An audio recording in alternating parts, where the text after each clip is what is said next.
Mesdames et messieurs, bienvenue donc à JDD de ce 1er mars 2026 qui a le plaisir également de recevoir une personnalité éminente du secteur de la santé, la personne du docteur Safiatou Thiam. J'ai envie de dire Madame le ministre. Madame le ministre, bonjour. C'est comme vous voulez. Bonjour, M. Ndiaye. Et JDD a le plaisir de vous recevoir sur son plateau. C'est lié à un contexte, mais en même temps aussi c'est lié à des questions qui préoccupent un peu le monde sénégalais et peut-être même le monde africain. Depuis quelque temps, bruissent à Dakar des rumeurs et même des informations mal adaptées, mal ajustées qui ont trait au phénomène justement des homosexuels qui a eu un retentissement qui dépasse peut-être même nos frontières. Mais pour y voir clair, JDD a pensé devoir peut-être s'adresser donc à une experte pour nous édifier un peu, mais pour aussi apaiser l'opinion et en même temps dissiper les malentendus. Sans doute également apporter un éclairage pour qu'il n'y ait plus de stigmatisation dans notre pays, mais en même temps aussi peut-être qu'on retrouve l'élan de solidarité que nous devons avoir avec tous ceux qui souffrent dans le silence. Et Dieu sait qu'il y a des gens qui souffrent dans le silence. Certainement, c'est un phénomène. Docteur Safiatou Thiam va devoir peut-être l'analyser, nous donner un peu aussi des clés de compréhension. Pourquoi le surgissement de cette affaire tout de suite, quand on sait que depuis la nuit des temps, en tout cas au Sénégal, on s'occupait de la question justement du VIH. On avait des stratégies de lutte. On avait des stratégies graduelles donc, qui permettaient sans doute de prendre en charge toutes ces préoccupations-là. Voilà qu'avec cette affaire qui a éclos récemment, beaucoup de questions surgissent. Nous allons peut-être passer en revue ces questions-là avec Dr Safiatou Thiam. Madame la ministre, à ce stade précis, comment peut-on comprendre ce phénomène qui a surgi spontanément et qui est devenu peut-être aujourd'hui une préoccupation presque massive des Sénégalais? Merci pour cette question importante. Mon analyse est que pendant longtemps, le VIH a été invisible au Sénégal. Il n'y a pas vraiment un visage humain qui porte l'infection à VIH au Sénégal. Le sida existe au Sénégal depuis 1986, l'année de découverte du premier cas de sida. Et depuis lors, le pays s'est organisé pour lutter contre cette maladie. Mais le taux est resté tellement faible que beaucoup de gens n'ont presque jamais vu une personne qui a le VIH, encore moins une personne atteinte de sida. Et donc, c'est justement dans ce contexte d'invisibilité du VIH, c'est ce contexte qui a fait que la stigmatisation a toujours existé au Sénégal. Même parfois le déni de certains qui pensent que le VIH n'existe pas. Il y a d'autres qui ont pensé que c'était une affaire terminée, que sida amatul. C'est ce qu'on entendait. Voilà. Aujourd'hui, ce qui a amplifié le phénomène, à mon avis, c'est que non seulement il y a un visage humain, mais c'est porté par une personne qui était reconnue, une personne à laquelle tout le monde, en fait, surtout les jeunes, se voyaient à travers cette personne. C'était leur idole, leur référence, qui porte aujourd'hui le VIH. Donc, c'est comme si c'était un réveil brutal pour la population sénégalaise. Et voilà, on se rend compte que beaucoup de personnes avaient oublié le VIH. Beaucoup de personnes ne connaissent pas le VIH et donc ne connaissant pas le VIH ne connaissent ni les modes de transmission ni comment se prémunir du VIH. On a vu beaucoup de confusion entre VIH et Covid, même dans les questions que nous entendons, est-ce qu'il ne faut pas les isoler quelque part parce qu'on confond avec une autre maladie. Mais je pense que pour moi, il y a certes l'homosexualité qui est une question qui aiguise la curiosité des gens, mais surtout le fait que voilà, les gens se réveillent et se disent que tiens, donc je peux avoir le VIH parce que cette personne qui était mon idole a le VIH. Alors, vous avez dit qu'il y avait une sorte d'invisibilité du fléau. est-ce que c'était une sorte d'identité remarquable du Sénégal dans son approche justement de lutte contre le VIH, ou bien est-ce que c'est simplement voilà, un fait qui s'est imposé à nous et vous avez fonctionné avec? Il y a certainement les deux. Une sorte de tag culturel. Oui, il y a certainement. D'abord, les Sénégalais n'aiment pas trop parler de leur maladie. Et comme le VIH est faible, nous, on sait que tout le monde est de loin ou de près concerné par le VIH. Mais dans un pays, par exemple, comme l'Ouganda, où 30% de la population adulte avait le VIH, c'est un adulte sur 3. Donc, si tu n'as pas le VIH, ton frère là, ou ton cousin, etc. Et comme les gens tombaient malades, là-bas, les gens parlent ouvertement du sida. Mais au Sénégal, quand on parle du sida, les gens nous disent c'est-à-dire que cette maladie nous concerne, nous, et ne les concerne pas. Mais nous, on sait que tout le monde peut être concerné par le VIH. Donc voilà, les gens se sont réveillés avec cette histoire. Et voilà, ça ramène le VIH au devant de la situation. Mais moi, je voudrais dire aux gens que le VIH a toujours été là, que la situation n'a pas changé et que nous avons toujours communiqué en disant que le VIH est faible au Sénégal et même en déclin, baisse au Sénégal, faible dans la population générale, mais concentré dans des groupes à haut risque avec lesquels nous travaillons justement pour protéger les populations. Est-ce que l'opinion sénégalaise a le droit de s'émouvoir et même peut-être d'avoir peur?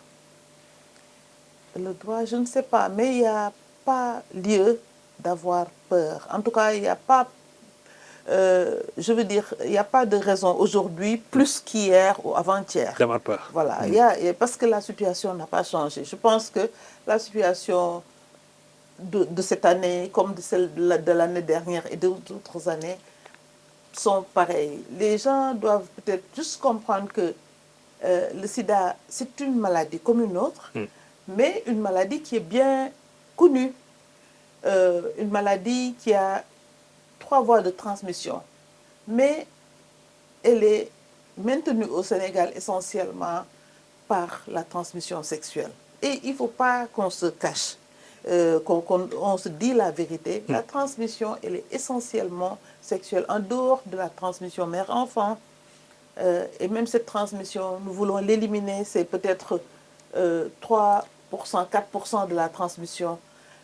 Mais la transmission du VIH, donc, comme je dis, c'est une transmission sexuelle. Donc, éviter le VIH, c'est facile.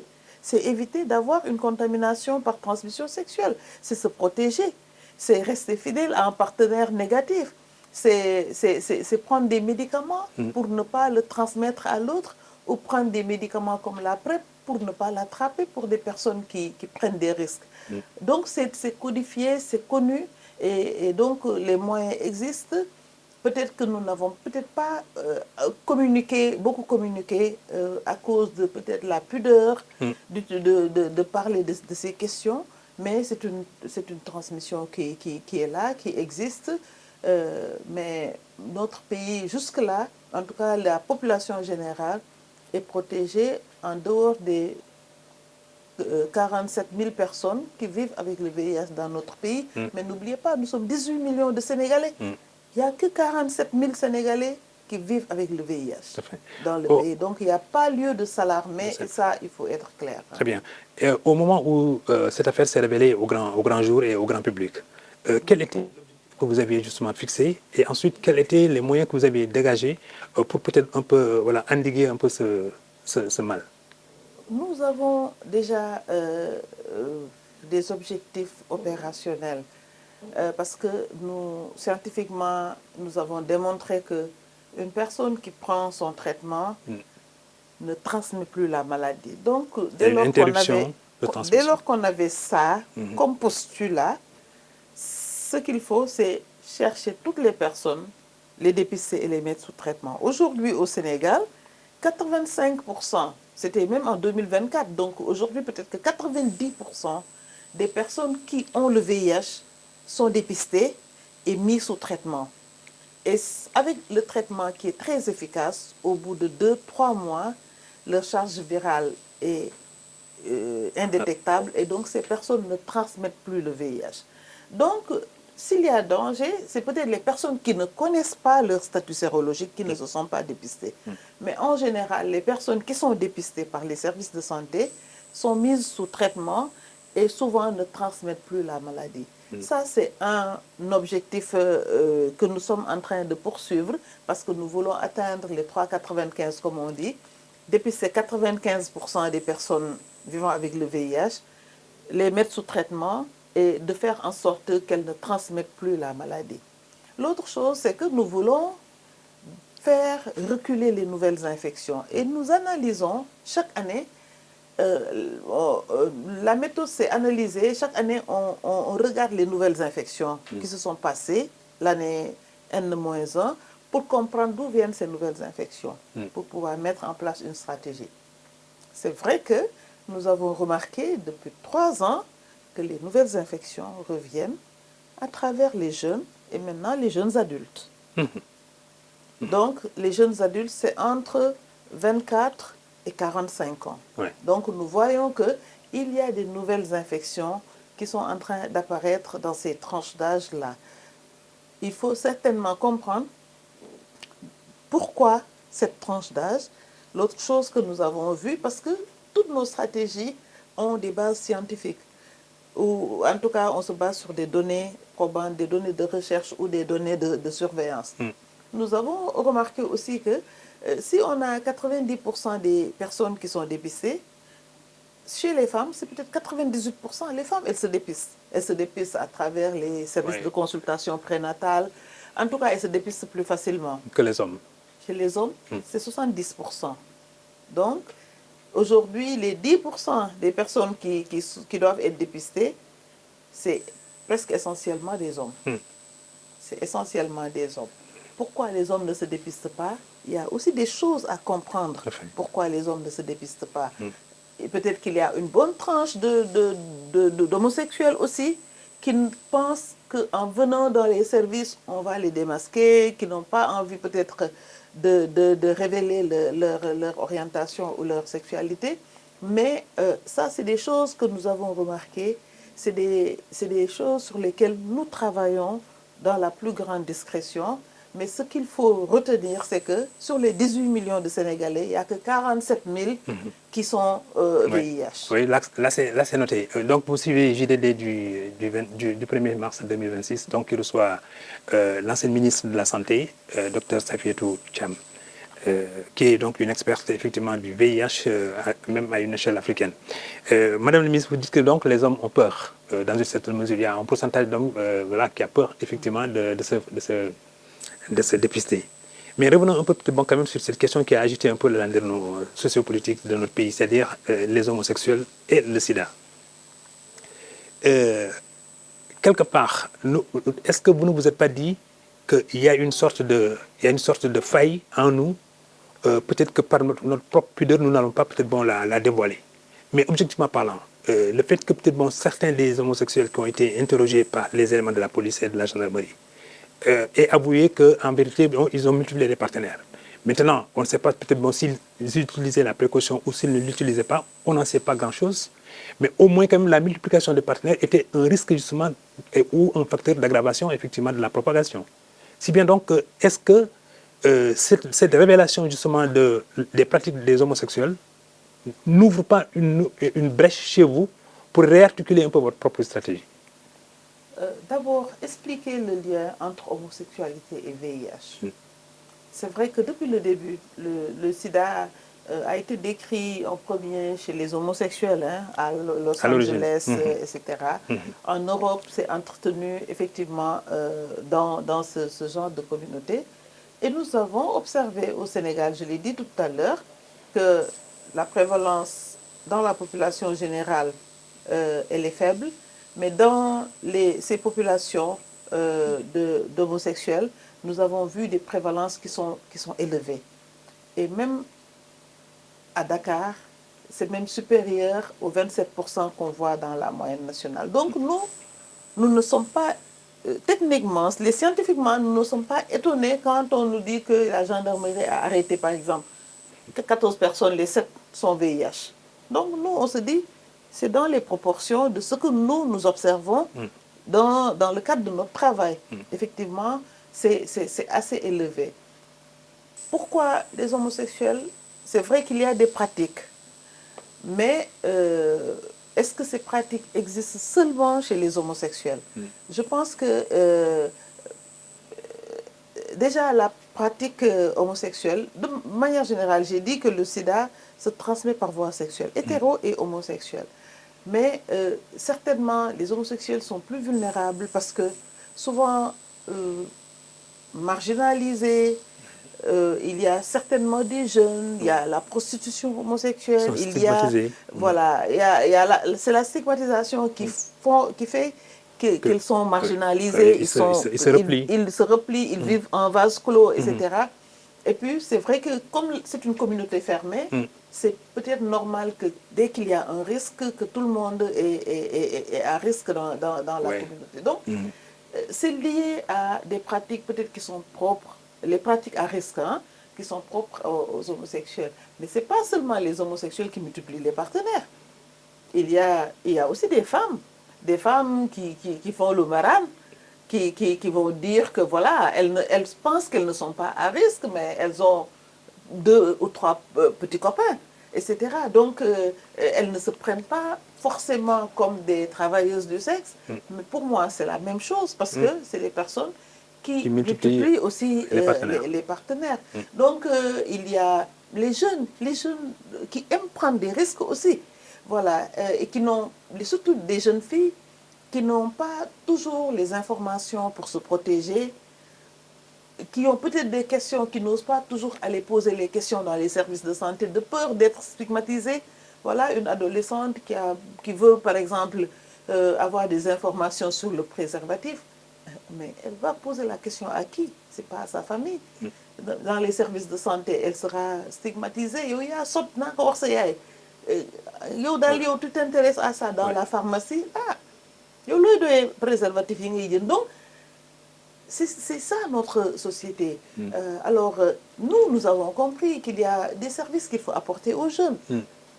C'est pour ça qu'il y a les centres conseils pour adolescents. Mais les jeunes, quand on leur parle de leurs besoins en santé, mais ils nous répondent que leurs besoins, c'est des besoins en santé sexuelle. Enfin. Mais il n'y a pas de service pour répondre à cela. Parce que dans notre éducation, culturellement, voilà, les jeunes n'ont pas de sexualité, etc. Donc, c'est des choses comme ça. Maintenant, l'homosexualité, bon, on ne l'a pas assez étudié peut-être ici. Il y avait Chernian, le feu Chernian qui est décédé, qui avait fait beaucoup de publications. Nous avons fait une enquête avec notre partenaire de recherche, le CRCF. Mais parfois, on voit même des choses, on ne sait pas comment les publier. Nous travaillons avec ces données, mais c'est des données qui sont délicates à publier. Les jeunes que nous recevons dans les services, à qui nous posons la question, à quel âge vous avez eu votre premier rapport avec un homme? Mais les jeunes filles, les jeunes hommes, les jeunes garçons, les jeunes garçons même, qui sont arrêtés, etc. Qui ont des inclinations sexuelles ou des penchants sexuels déjà... Qui sont homosexuels. Parce que nous sommes des médecins. Nous avons des techniques pour savoir les pratiques. Quand tu viens pour le VIH, on évalue tous les risques, y compris le fait que tu sois homosexuel ou non. Mais nous posons des questions. À quel âge vous avez commencé? Bien, vous allez être étonné. C'est à 7 ans, 8 ans. 7 ans, 8 ans. Mais c'est des enfants qui ont été abusés par des adultes dans des lieux que nous connaissons. Et les lieux, c'est tous les lieux où on regroupe les enfants. Il faut faire attention. Les internats, les daras, les colonies de vacances, dans les familles. La majorité, c'est dans les familles. C'est par un proche de la famille. Donc, c'est des enfants qui ont été initiés par des proches, par des gens qui avaient leur garde, par des gens en qui la société a confiance. Voilà, donc ces jeunes-là sont pour moi plus victimes qu'autre chose. Voilà, et ils ont continué ces pratiques parce qu'ils ont été initiés comme ça avec ces pratiques. C'est très complexe, c'est très compliqué. Pour ce phénomène-là, c'est parce qu'une fois qu'ils rentrent, ils prennent des risques qui les exposent justement à une maladie qui peut être mortelle. s'ils n'ont pas de traitement. Donc nous, dans nos stratégies, on les incite à faire appeler leurs partenaires pour qu'ils bénéficient lui aussi de traitements. Parce que quoi qu'on dise, SIDA aujourd'hui, il y a des traitements. Quand la personne se traite, nous on considère que c'est comme une maladie chronique. Tu as un comprimé que tu prends le matin et puis après tu as une vie tranquille. Mais et tu ne transmets pas la maladie. Mais si tu ne prends pas de traitement, mais tu vas mourir. Donc les patients qui ont le sida, qui ne prennent pas le traitement, avant même d'avoir le temps d'aller faire une multiplication de partenaires, seront déjà malades et risquent de mourir. Voilà, donc... Madame la ministre, vous avez donné un nombre exact, un chiffre exact concernant peut-être les personnes portant le porteur du virus, le VIH. Est-ce qu'on peut connaître aussi le nombre d'homosexuels portant le VIH ou bien peut-être le nombre d'homosexuels dans le pays? Je ne peux pas... il n'y a pas de données je n'ai pas le nombre d'homosexuels dans le pays, mais les études pensent que c'est un phénomène qui existe dans toutes les couches, de toutes les sociétés du monde, et que les Occidentaux, eux, disent que c'est entre 2 et 5% de la population masculine, mondiale. 2 à 5%, en tout cas en Occident. Nous, quand on fait nos estimations, par exemple, pour prévoir des traitements et des dépistages pour eux, on fait des estimations pour dire, parce qu'il te faut une population d'intervention. Voilà, on fait des approximations, bien des simulations de... Non, on ne peut pas avoir le nombre, parce que ceux qui se cachent sont encore plus nombreux que ceux qui viennent. Voilà, donc nous, on pense que peut-être 0,6% de la population masculine au Sénégal. Donc, vous voyez que le nombre est très grand. Mais donc, ceux qui sont sous traitement, ils ne sont pas nombreux. Est-ce qu'ils font 10 000 personnes qui sont sous traitement? Mais le reste, ils ne sont pas homosexuels, les gens qui sont sous traitement, qui sont VIH. Les homosexuels ne sont pas les plus nombreux. Donc, il y a des femmes, il y a des hommes hétérosexuels, il y a des enfants, il y a des adolescents, mais tout le monde est dedans. Alors, dans votre développement, Madame la ministre, on note effectivement que il y a la réalité donc du sida dans notre pays depuis très longtemps, vous avez dit depuis 1986, mais une autre réalité maintenant se découvre également, c'est l'existence peut-être de l'homosexualité dans les familles. Est-ce que c'était avant le sida? Oui, je dis que c'est une réalité, c'est-à-dire que même si on essaie de la cacher, mais au moins quand même tout le monde reconnaît que maintenant l'homosexualité aussi est une réalité. Il faut maintenant peut-être frapper au visage des gens pour que peut-être ils ne nient pas cette réalité. Et elle ne peut pas être niée d'ailleurs. Ou bien c'est lourd à porter. Les socio-anthropologues vont expliquer pourquoi ce rejet. Je pense, mon idée, c'est peut-être lié à la peut-être sexualisation, si le mot existe, de l'homosexualité.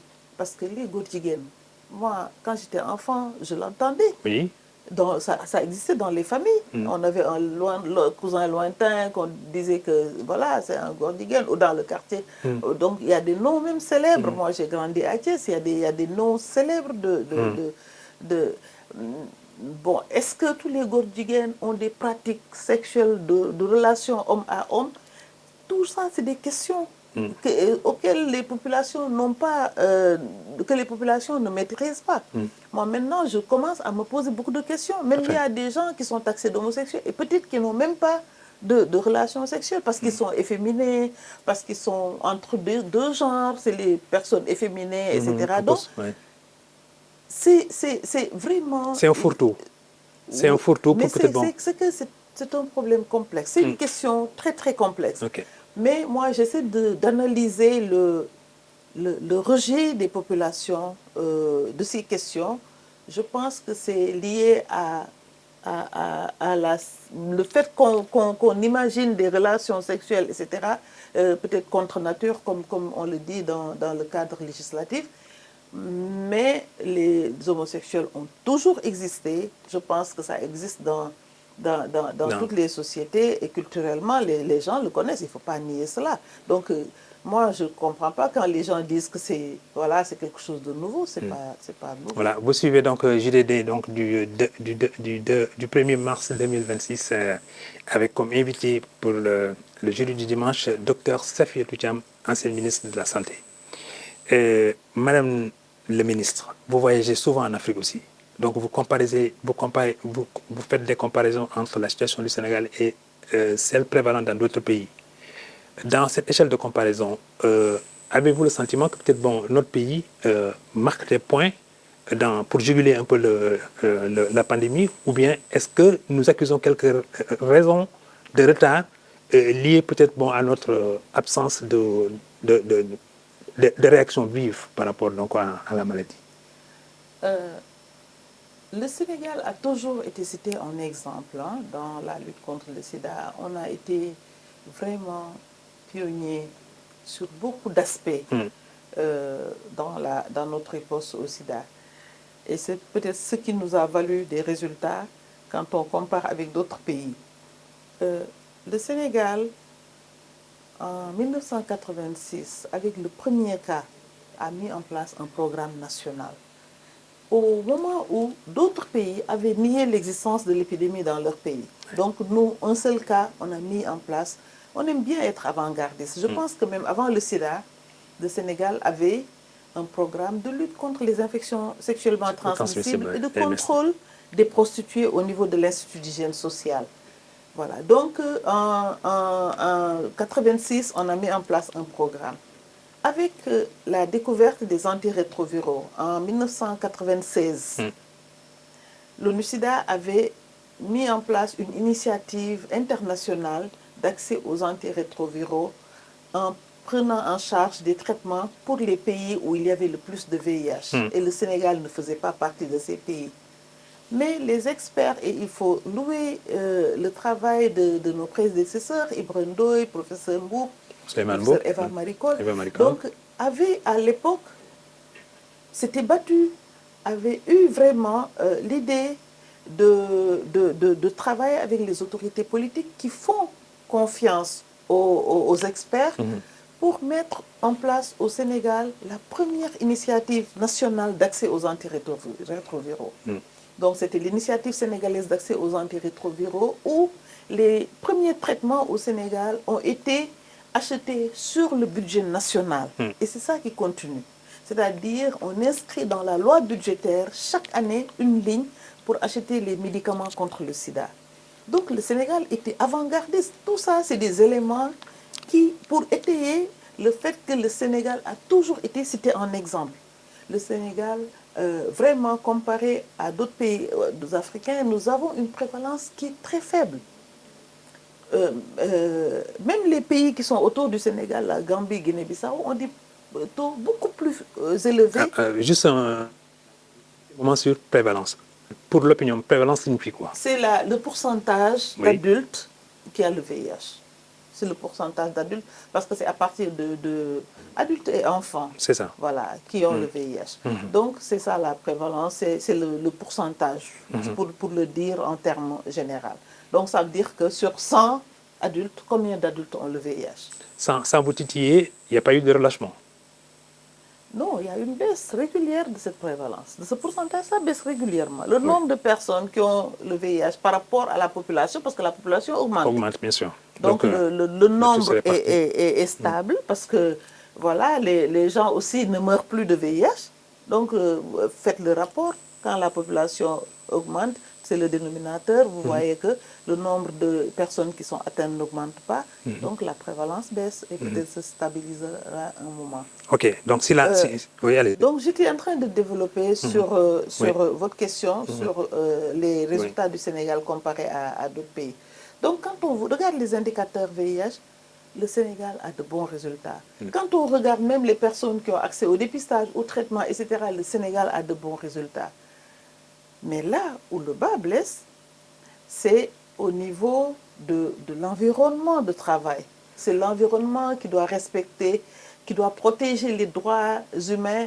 Au Sénégal, on a on a un contexte qui est très, très stigmatisant, lié à ce que j'ai expliqué au début de l'interview. C'est ça. L'invisibilité du VIH qui fait que les gens stigmatisent le VIH en tant que maladie, stigmatisent même les services qui s'occupent du VIH. Voilà, ah, madame, donc on l'entend, mais bon, ça nous fait pas mal, mais on traduit que, voilà, ça c'est quand même des comportements stigmatisants. Vous ne verrez pas aujourd'hui beaucoup de professionnels qui vont oser prendre la parole comme je suis en train de le faire pour parler de ces questions. Pourtant, ils gèrent des questions, ils gèrent tous des problèmes, ils sont peut-être même aussi désemparés que nous le sommes en ce moment. Voilà, mais tout le monde n'est pas à l'aise pour parler de ces questions. Et peut-être c'est lié à notre contexte culturel et à notre éducation. Très bien. Vous êtes une technicienne remarquée et peut-être même très remarquable parce que voilà, les organisations internationales vous sollicitent souvent, peut-être bon pour votre expertise. Oui. Mais il y a une question quand même peut-être bon qui ne peut pas échapper à la vigilance et à la curiosité des Sénégalais. C'est que quand peut-être bon, les équipes de recherche au niveau de la gendarmerie, au niveau de la police, voilà, identifient des personnes et essayent de les épingler, n'est-ce pas, pour des raisons liées sans doute bon, à des infractions qu'elles auraient commises, liées naturellement peut-être bon, à la propagation de la maladie. Est-ce que ces équipes de la gendarmerie vous sollicitent d'abord en amont pour qu'au moins vous travaillez ensemble la main dans la main, ne serait-ce que d'abord pour cerner le mal, mais en même temps aussi le circonscrire et savoir également comment communiquer après pour ne pas peut-être bon, d'abord stigmatiser les personnes arrêtées, mais en même temps aussi ne pas stigmatiser les catégories socio-professionnelles auxquelles appartiennent justement ces identités qui ont été arrêtées? Non, malheureusement, c'est quelque chose que nous déplorons. Ce n'est pas la faute seulement à la gendarmerie, mais nous aussi, on veut prendre notre part de responsabilité parce que nous travaillons, pourquoi le CNLS, nous travaillons de façon transversale avec toutes les administrations de ce pays. Nous avons un programme pour les militaires, nous avons un programme pour les forces de police avec le ministère de l'Intérieur, mais malheureusement, notre programme avec les militaires n'a pas atteint encore les gendarmes. Et ça, c'est quelque chose que nous allons corriger très, très rapidement. Vous voyez, il y a 2 enquêtes. Il y a une enquête pédocriminelle qui est en train de se mener par la police qui est bien gérée. Il n'y a pas beaucoup de problèmes avec cette enquête-là. Et pourtant, elle est beaucoup plus grave. Parce que là-bas, ils ont même peut-être des soupçons et des preuves de contamination volontaire du VIH. Et c'est sur des enfants. Donc cette enquête est très grave et très contrôlée par la police. Et nous ne nous mêlons pas vraiment de cette enquête, sauf quand ils ont besoin de mettre des gens sous médicaments, qui nous demandent les médicaments. Mais c'est l'enquête de la gendarmerie qui pose des problèmes parce que, justement, il y a certainement ce gap dans leur information sur les aspects liés au VIH. Vous savez, ce matin, j'ai eu une information qui m'a rendu triste parce que il y a un gendarme qui a dit que de toute façon, il n'est pas formé sur le VIH, donc eux, ils appliquent le protocole Covid. Wow. Vous vous rendez compte? Oui, quand même. Le VIH est très différent de la Covid-19. Oui, absolument. La Covid se transmet par les mains, par la respiration, par peut-être d'autres types de contacts. Tout à fait.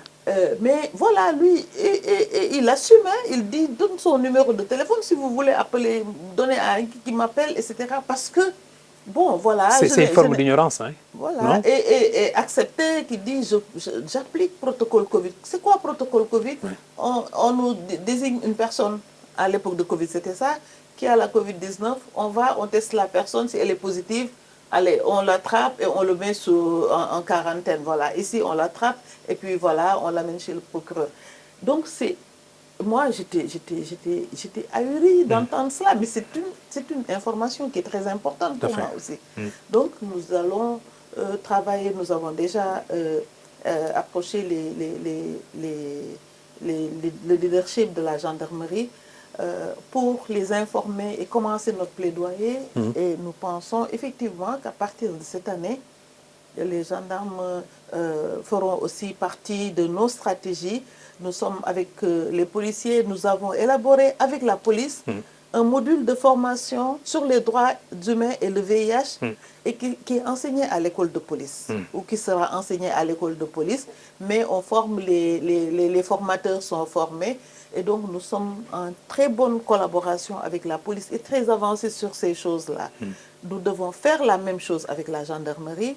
Nous le faisons aussi avec l'administration pénitentiaire. Ils ont été dans un atelier avec nos services de plaidoyer où on leur parle du VIH, comment prendre en compte un détenu vivant avec le VIH. Et si vous voyez, vous n'avez pas entendu beaucoup de problèmes liés à l'administration pénitentiaire. Donc quand les gens sont formés, quand ils ont les informations, ils appliquent les protocoles correctement.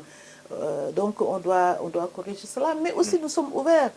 Je pense que, comme vous l'avez dit, la gendarmerie doit avoir aussi sa police scientifique avec des experts où nous demander juste l'expertise sur les questions et on le leur donne. Voilà, donc je pense que c'est quelque chose qu'il faut rattraper. Oui, à mon avis, c'est-à-dire qu'il faut apprendre des leçons voilà, du vécu en ce moment, peut-être bon, du parcours du sida, du parcours des personnes porteuses. Je pense que ce n'est pas seulement la situation. Quand on traverse une crise, oui. Si on sort de cette crise, on doit être grandi, on doit tirer des leçons. Vraiment, il faudrait que cette crise serve à quelque chose. Sinon, vraiment, ce sera malheureux. Et en plus aussi, peut-être, bon, il y a également aussi un langage à partager. C'est-à-dire que s'il y a des concepts qui ne sont pas opérants, ou bien qui vont faire mal en blessant peut-être une communauté, ou bien un clan, une famille, ou bien peut-être un nom, un prénom. Donc tout ça, je pense que si vous le reformulez par des approches concertées avec peut-être bon, toutes les forces intervenant effectivement sur cette affaire-là, il y a possibilité peut-être bon, quand même que nous fassions un grand bond en avant sous la forme de leçons apprises justement de la situation actuelle. Le sida concerne tout le monde. Il ne faut pas qu'on lie sida à homosexualité. Et beaucoup me toignent, mais l'homosexualité aussi concerne tout le monde. Mais le sida, en tout cas que je connais, concerne tout le monde.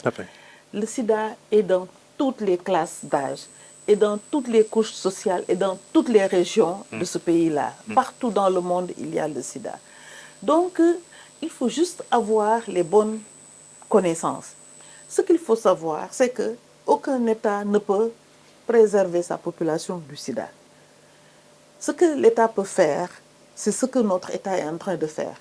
C'est mettre en place des services pour rendre disponibles les informations. C'est mettre en place des services pour rendre disponible le dépistage, le traitement. C'est gratuit, on ne paye pas, on n'a même pas besoin des Sénégalais. Une fois que tu vis dans le territoire sénégalais, tu as accès gratuitement à ces médicaments. Donc, pour maintenant se protéger, c'est une décision individuelle, c'est un comportement individuel, c'est une prévention individuelle. C'est une responsabilité individuelle. C'est une responsabilité individuelle. Ouais. Ce n'est pas une prévention collective comme pour la Covid, pour la grippe ou d'autres maladies, la tuberculose. Ici, c'est individuellement que chaque personne doit se dépister, connaître son statut sérologique et dans le cadre du Sénégal, sur 1000 personnes qui vont se dépister, il n'y aura que 3 qui seront positives. Mais les 9997 autres personnes seront négatives, mais auront les informations sur le sida, les informations sur comment se protéger du sida et sortiront avec clairement dans leur tête les décisions à prendre et le plan qu'il faut mettre en œuvre pour se protéger du sida.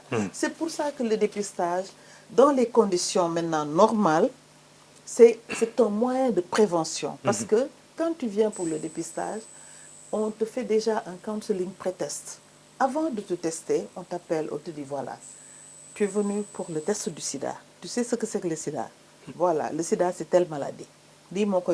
C'est comme ça qu'on peut l'éviter, etc.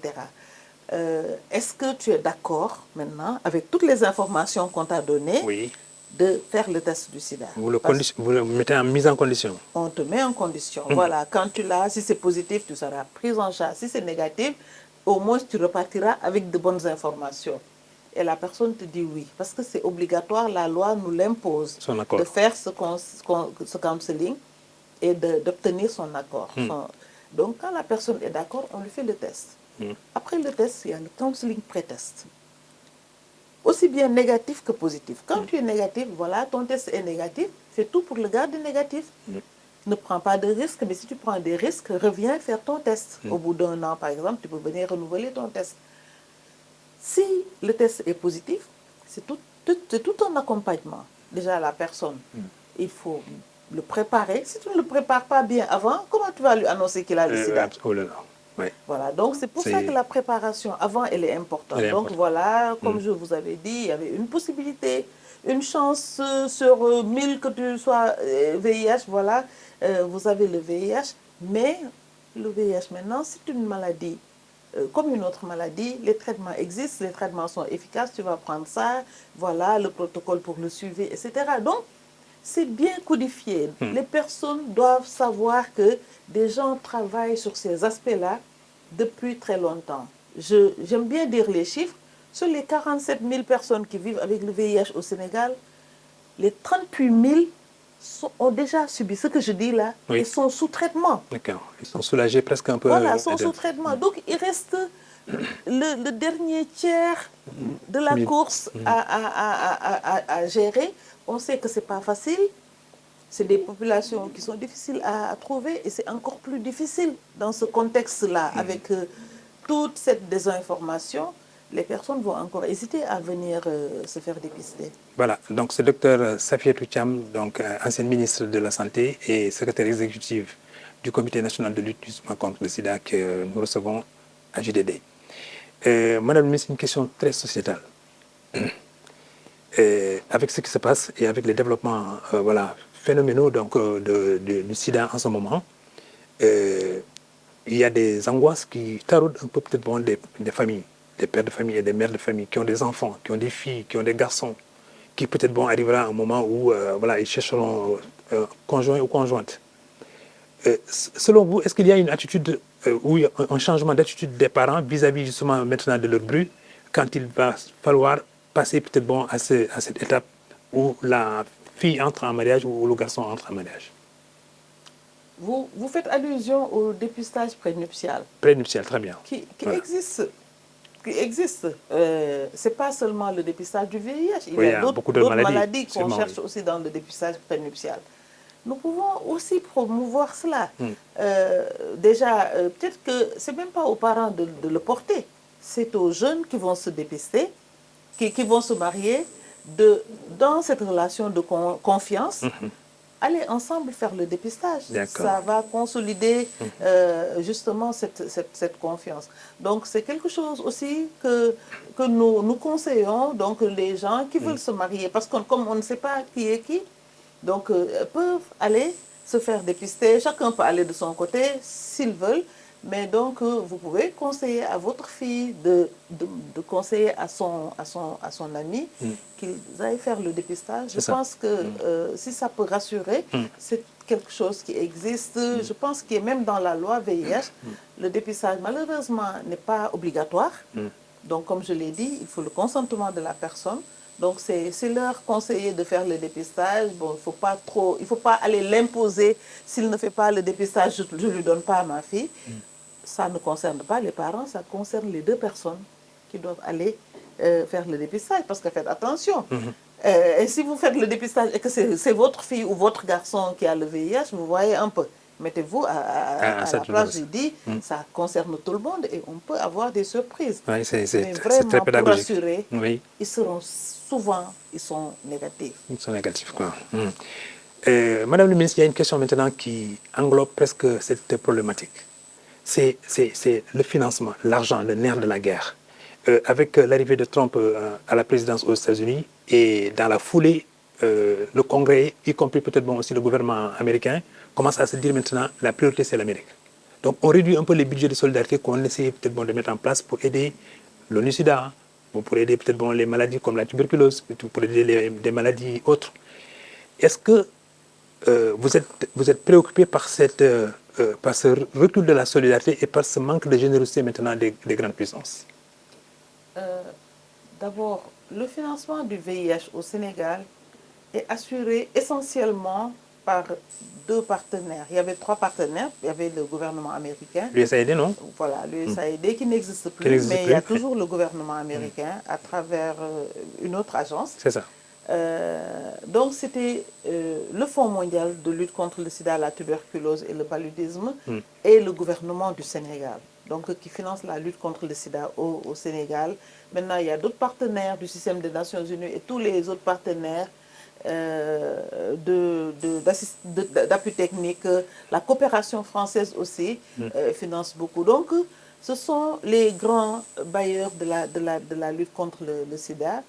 Les Américains, avec la fermeture de l'USAID, étaient partis, mais nous avons quelques informations qu'ils vont revenir, que le Sénégal fait partie des pays qui seront en tout cas soutenus dans le cadre de la lutte contre le sida, mais parce qu'ils ont compris que dans leur stratégie, parce qu'ils ont défini une stratégie pour protéger l'Amérique.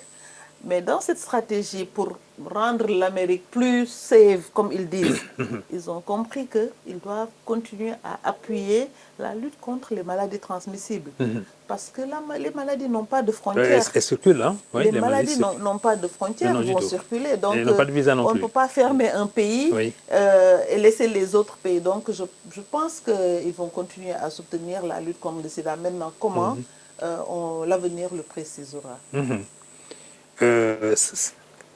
Nous sommes peut-être bon vers la fin de notre émission, mais selon certains analystes, il y a aussi la résurgence des inégalités dans les maladies, à la fois dans le traitement, bien peut-être dans le dépistage, ou peut-être même dans le suivi. Avez-vous écho de cela? Et ensuite, à votre niveau personnel, comment vous appréhendez un peu ces aspects-là?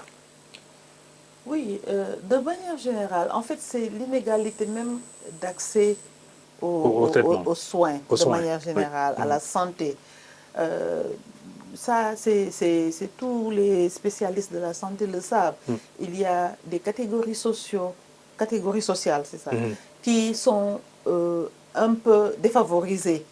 D'abord, quand on fait l'approche genre, on verra que les femmes sont plus défavorisées que les hommes, lié au fait que sur le plan socio-économique, elles ont un pouvoir plus faible. Oui. Elles ont moins d'informations, elles sont moins éduquées. Parmi les femmes, c'est surtout les jeunes femmes et les adolescentes, parce qu'il n'y a pas assez de services pour répondre aux besoins des adolescents et des adolescentes. Dans le cadre du VIH, j'ai parlé des hommes, mais il y a aussi les enfants qui ne sont pas toujours dépistés parce que cachés dans les familles à cause de la stigmatisation et de la discrimination. La pauvreté est un élément social important. Avec la Covid, on a vu que ces inégalités s'exacerbent quand il y a une crise, comme cette crise en ce moment, où des hommes qui ont peut-être une orientation qui n'est pas acceptée culturellement, donc seront bannis et n'auront pas accès aux services. Donc, c'est toutes ces inégalités qui ont fait que nous étions avancés en parlant d'approches différenciées pour répondre aux besoins spécifiques de chaque groupe, pour parler d'approches centrées sur les besoins de la personne, parce que les gens n'ont pas les mêmes besoins. Voilà. Les services communautaires sont là aussi pour aller au-delà des services institutionnels. Par exemple, aller apporter les préservatifs ou l'information sur le VIH et les IST dans des lieux de rencontre, dans les bars, dans des discothèques, les boîtes de nuit, etc. Ça, il y a des organisations communautaires qui font cela. Organiser des dépistages mobiles, amener des services au niveau des populations. Nous avons des stratégies avancées, des stratégies qui, au lieu d'attendre les gens au niveau des structures... C'est ce que vous appelez les stratégies ambulatoires, non? Voilà, ambulatoire ou stratégie avancée dans les communautés. Donc, toutes ces stratégies, c'est justement pour lutter contre ces inégalités. Voilà, donc c'est vrai que les inégalités existent et exacerbent vraiment les problèmes de santé. Alors, maintenant, une question juste aux médecins que vous êtes, et on finit avec l'émission. Si vous êtes face à un patient qui refuse de se soigner, de prendre ses médicaments, ça vous choque, ça vous heurte? Ou bien, quelle conduite vous avez vis-à-vis de ce patient? C'est très fréquent. Dans le cadre du VIH, quand on annonce le statut sérologique, je ramène au VIH, hein, parce Oui. que je pense que c'est le Oui. contexte. Quand on annonce le statut sérologique, au départ, le patient est sous le choc. Oui. Docteur man damay dee bàyyi ma dee, je ne veux pas prendre mon médicament, etc. Donc, c'est une période de choc. Mais pendant cette période-là, la personne qui est choquée, qui est couchée, qui pleure, qui a des idées de je vais mourir, ne pense même pas à aller avoir des relations, enfermé chez lui, etc.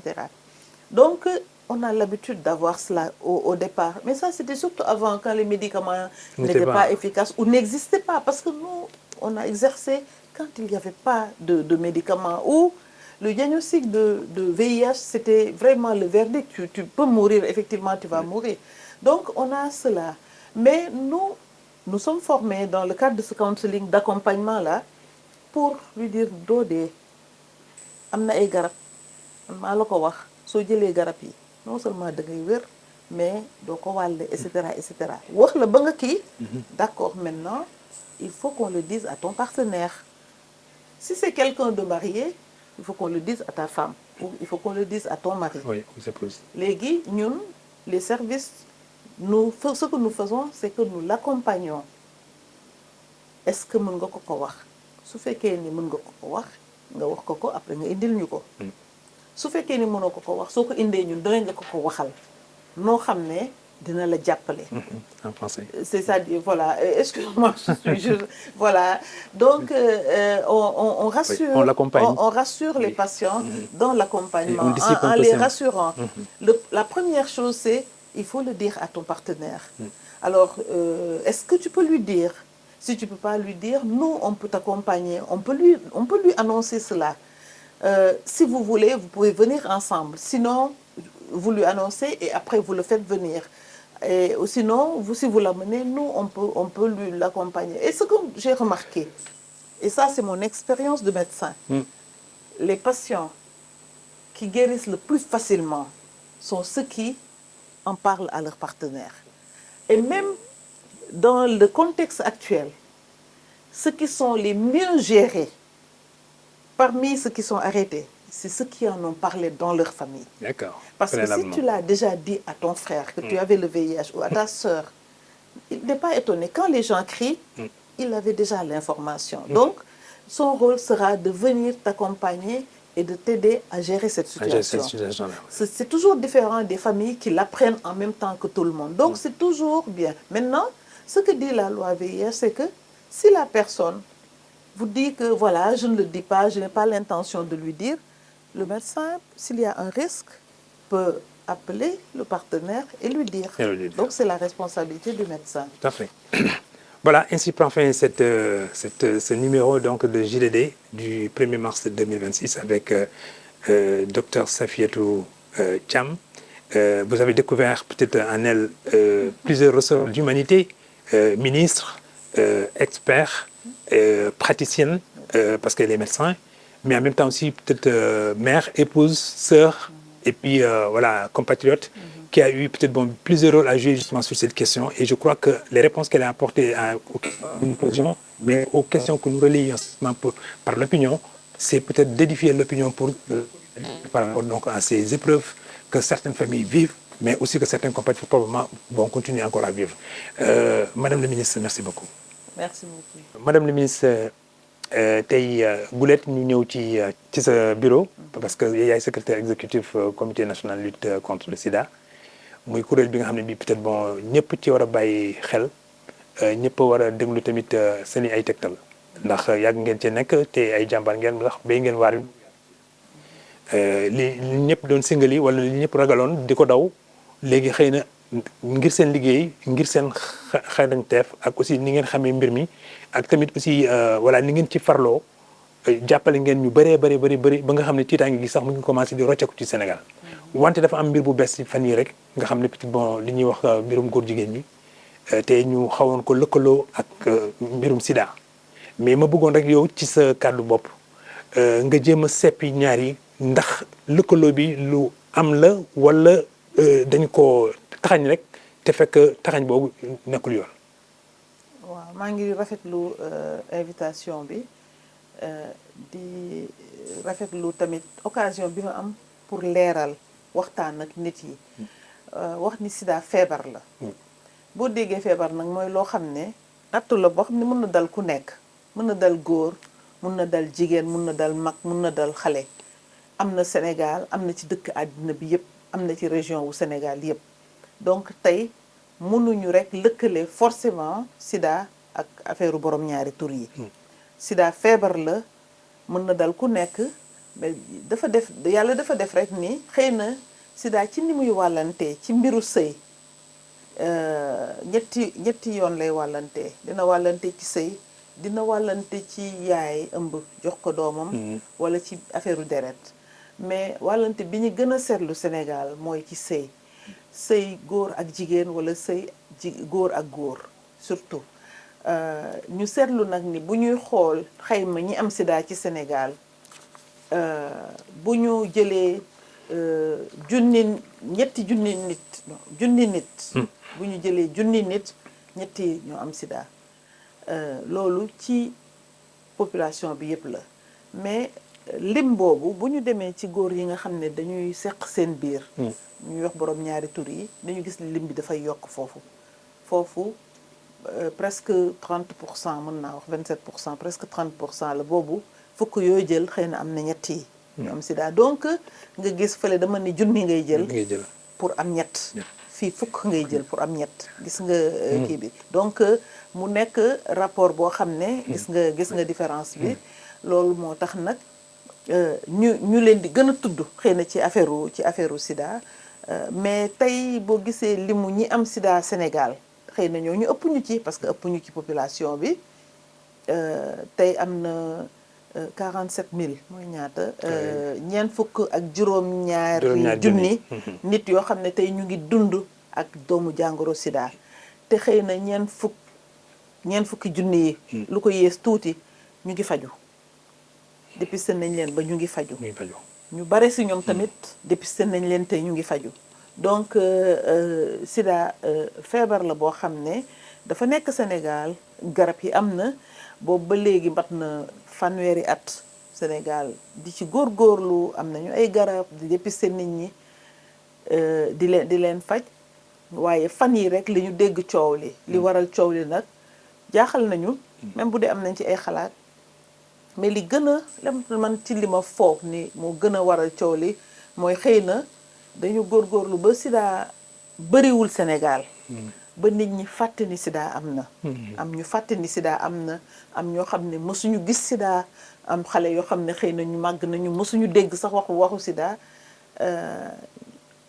ñu nekk ci noonu xëy na jékki-jékki rek information génn kenn ku bokk ci ñun di suñu doom xale yi bëgg ko ñu gis ni xëy na am na doomu jàngoro sida parce que mënu ma wax sax ne am na sida mais xëy na am na doomu jàngoro sida rek nit ñi yeewu nag ne laa kon di sida am na kon de xam nga ñii xëy na xaritam lañu ñii bëgg nañ mel na moom ñii et cetera voilà donc loolu pour man moo indi coow li xam nga bu fekkoon ni ay nit yu anonyme la ñoo xam ne kenn xamu leen ñu am sida ba léegi dañuy naan rek wax nañ fee ne am na ñu am sida dem mais comme bi yoon dafa nekk koo xam ne dafa bokk si ñun nekk suñu doom nekk suñu kii ay tur yoo xam ne xam nañ leen donc xam naa ni loolu moom moo indi li xale yi di wax buzz bi loolu moo ko indi kon jàppoo ne waa Sénégal waruñu tiit daal ci mbir mi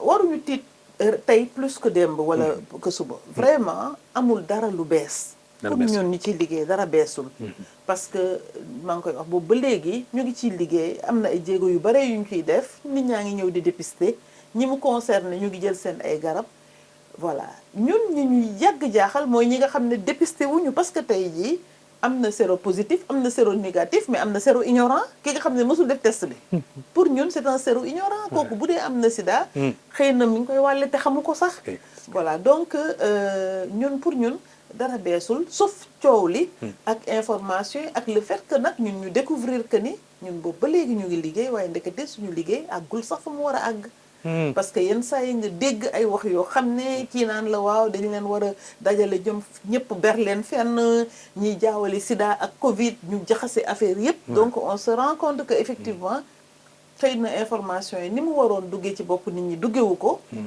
surtout xale yi ñu war a gën a góorgóorlu pour information yi am pour que xale yi xam fan la ñu mën a amee jumtukaay pour protéger seen bopp mais surtout nit ñi dem defi dépistage. ku def sa dépistage bu ñu la testé danañ la jox information yi ñu la war a jox testé la jox la sa résultat bu résultat bi positifee dañ lay faj te doo fay dara.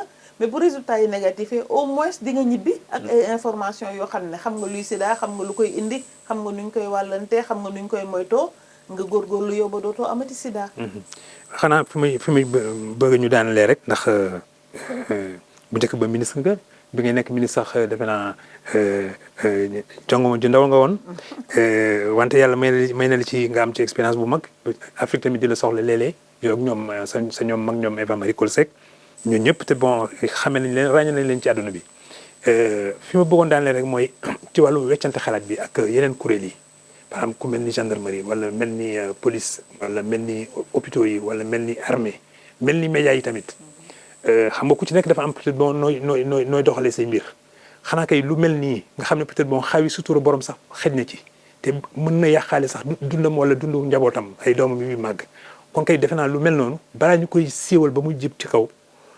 waroon nañu xool yéen nu ngeen di mooñee mbir mi ba nga xam ne ku ci nekk ci wàllam dina doxal liggéeyam fekk du gàllankoor liggéeyu keneen ki mais ba pare tamit aussi di ngeen xaw a suturaal ñi nga xam ne war nañ leen suturaal ba keroog ñuy ngeen di sentir ne xëy na fii la yem ci sutura li ci des il faut ñu siiwal ko. loolu sax ñun mooy suñu cër ñun en tant que CNLS parce que. boo seetloo CNLS kuréel la boo xam ne dañuy tëddee njaaxaanaay ci ministère yëpp ñun dañuy liggéey ak ministère de la santé moo tax déggu leen lu bare ministère de la santé parce que ñun mën nañu waxal ministère de la santé parce que ñun dañu dépendre directement ci premier ministre donc primature la ñu bokk mais bokk primature bi pour mën a liggéey ak ministère yëpp la donc dañuy liggéey ak ministère de la justice dañuy liggéey ak armée dañuy liggéey ak police dañuy liggéey ak ministère de la jeunesse, ministère des femmes, etc. Donc les prisons aussi. Voilà, prison yi mooy justice mooy oui, ministère de la justice ak direction des droits humains. humains. Donc dañuy liggéey ak ministère yu bëri. loolu moo tax li nga wax dafa pertinent parce que effectivement ñun bu gendarmerie def enquête am mën na ñëw ci ñun pour effectivement suñu amee yenn questions yi balaa ñoom ñu ciy apporter réponse seen bopp ñu laaj ñu.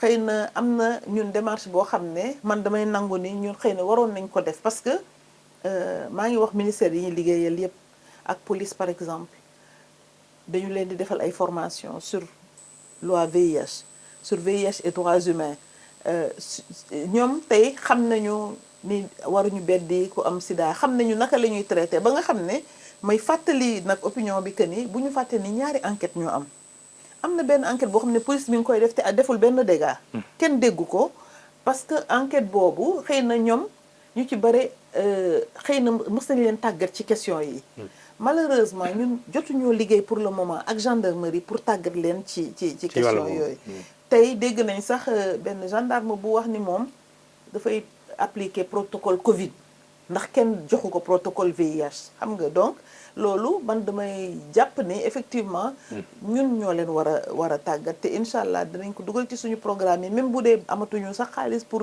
def li ñu bëgg def yépp mais danañ fexe ba xool en tout cas naka la ñuy waxtaanee jox leen ñun information yi mais ñun on est ouvert te commencé dañ def démarche yi dem seeti seen kilifa wu gendarmerie yi pour expliquer leen ñun suñu liggéey pour wax leen ni tamit ñun am na ci question yoo xam ne ñun mën nañ leen ci jox ay réponses mais tamit fàttali leen loi VIH lan la wax parce que loi VIH 2010 rek lañ ko defar te ñu bëri xamuñu loi bi xam nga te loi bi dañ ko teg pour protéger ñiy dund ak doomu jàngoro sida mais aussi pour protéger askan bi loi VIH danañ ci waxu confidentialité kenn amul droit defal test par force loolu loi VIH loolu la wax donc nit ki da nga koy laaj avim balaa nga koy defal test sauf peut-être sur réquisition de la justice kenn amul droit divulguer statut jàmbur donc ñiy taxaw naan diw dafa sida loi mën na leen topp diw boobu su la porter plainte loi dafay dal ci sa kaw beneen bi mooy ñu ngi wax lu bëri ci contamination volontaire mais loi VIH daf ko encadré ba nga xam ne pour nga dem ñu condamné si nit am na ay conditions yoo war a respecté donc bu gendarme bi su xamee conditions yooyu dina gën a xam naka lay orienté enquête am pour vraiment xam kan nga war a jàpp ak kan nga warul jàpp. ma bëgg nag préciser dara mu leer ci boppu population yi. benn ku def contamination volontaire muy sida muy beneen feebar yoon dafa war a dal sa kaw. loolu moom ñun duñu défendre loolu parce que vraiment feebar bu mënta doon contamination volontaire ak mettre en danger la vie de quelqu'un loolu kenn waru ko def donc loi daf ko am na lu ci loi bi wax ku ko def loi dafa war a dal ci kaw encore plus ay xale xam nga loolu moom c'est presque criminel donc enquête boobu boo seetloo ñun duñ ci wax lu bëri parce que enquête pédocriminelle la foofu yoon mi ngi def liggéeyam te képp koo xam ne yaa ngi def ay xale loo leen warul def yoon dana dal ci sa kaw may wax nag dara parce que ñun ñëpp ay njaboot lañu te comme olof laay wax ma wax ko mu leer il faut que ñun ñu protéger suñu ay njaboot il faut ñu protéger suñu ay doom parce que gis nga xale yi ñu jàpp tey ne boroom ñaari tur lañu bu ñuy liggéey ak ñoom di waxtaan ak ñoom di leen faj da ngay bëgg a xam kii kañ la commencé def lii koo ci laaj mu ne la bi ma amee juróom-ñaari at bi ma amee juróom-ñetti at loolu mooy bi ñu nekkee xale la kan moo leen ko def benn mag la mag boo xam ne si kër yi lay nekk mag boo xam ne xëy na parents yi wóolu nañ ko ba bàyyi ko ak seen doom mën na am tamit ca jàngukaay ba lay nekk muy internat muy daara muy colonie de vacances il faut que ñuy bàyyi xel ñi dénk xale yi ñu bàyyi xel ci surveiller xale yi parents yi aussi boo yóbbu sa doom fenn nga bàyyi xel ci sa doom li mu lay wax changement yi ngay gis ci moom xale bi ñibbisi na nga gis ni waxatul ak kenn mi ngi dugg ci rëqam di jooy wala sa doom di la nettali nga ne ko noppil xale du nettali man bëgguma xale buy nettali yooyu tey nit ñi dañ ko war a changer donc vraiment ça c'est un message moo bëgg wax pour ñu protéger xale yi parce que tey jii am na ñu bëri ñuy jiñ doomu borom ñaari tur yi ci yooyu lañ ko commencé am na tamit ay xale yoo xam ne tooñ nañ leen abusé nañ leen c'est parce que dañ leen bàyyi ñu taxawaalu ci mbedd bi dañ leen bàyyi ñu kenn protégé wu leen dañu war a aar suñu ay doom. d'accord mu ngoog docteur Safiatou Thiam la ñu amoon nii ci i-radio ak ITV madame la ministre ñu ngi lay gërëm bu baax. maa ngi lay remercier di kontaan ci dal bi tamit. merci beaucoup jërëjëf Nogay ak Baara ñoo nekkoon ci wàllu technique bi ñu ngi leen di jaajëfal.